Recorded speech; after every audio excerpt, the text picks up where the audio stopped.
Table of Grace is an emergency shelter for foster kids. We provide shelter, independent living skills, love activities, everything in a normal household you would do for a child, we do here.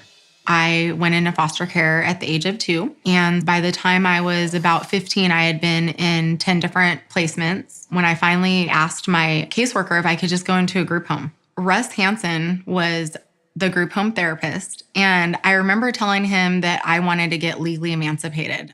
And he didn't brush off my goal or my hope, and instead encouraged me and told me that I could do it.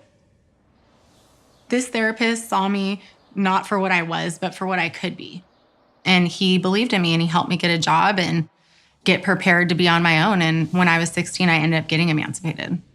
After I got emancipated, I worked and lived, and I graduated high school, and everything was going well. I was a financial advisor for about 8 years. And then I decided that I wanted to move to Austin, Texas. I had lived in Texas for about a year, I think, when I met Bill.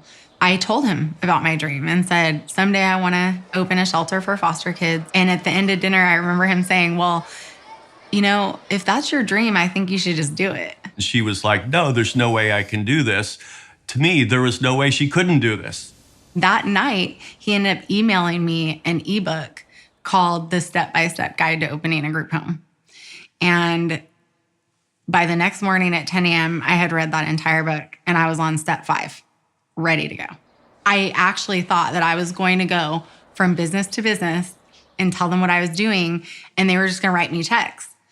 And it turns out that's not really how it works.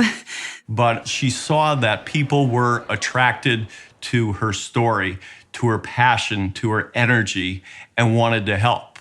And through a series of miracles, this whole thing started, and it just grew, and bigger donors got involved until we had a building, and we had everything we needed so that we could open Central Texas Table of Grace. When I train new employees, I like to read them a letter that I wrote to my therapist who changed my life, Russ, because sometimes our employees can end up feeling like maybe they're not making such a difference, but I'll say, you might have changed a child's life forever and made something so wonderful for them, and you'll never find out. He's truly what inspired me to open the shelter, because I know that if this one man never entered my life would be much different. And I don't think it would be in a good way.